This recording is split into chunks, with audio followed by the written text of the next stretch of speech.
Reached Bangalore டொட்பல்லாபுரா.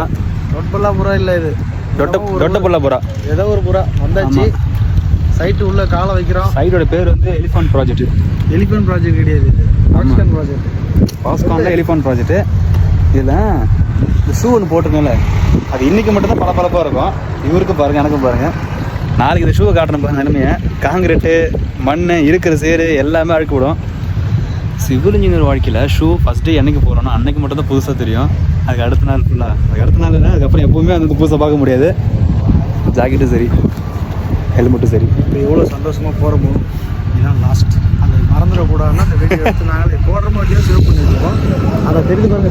சரி சரி, தெரியுதா சைட்டு? அவருக்கு தெரியுதா?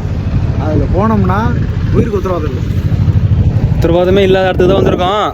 உத்தரவாதம் கொடுத்தா கரெக்டாக இருக்கும். ஒரு வாரம் மிஞ்சி தப்பிச்சிட்டோம்னா 8வது நாள் சென்னை பார்ப்போம். சென்னையிலே இருக்குன்னு சொன்னேன். வேண்டாம்ப்பா, நீ பெங்களூர் சுற்றிப்பாரு, நல்லா கூலிங்காக இருக்கும், நல்லா வெள்ளையாயிடலான்னு சொல்லி கூப்பிட்டு வந்துட்டு போட. என்ன செய்ய போகிறேன்னு தெரியல. வெள்ளையாயிடுன்னு சொல்லி கூப்பிட்டது என்ன? நான் தான் கருப்பாக இருக்கேன். பார்ப்போம் நடக்கிறத. சுவாமி சரணம்.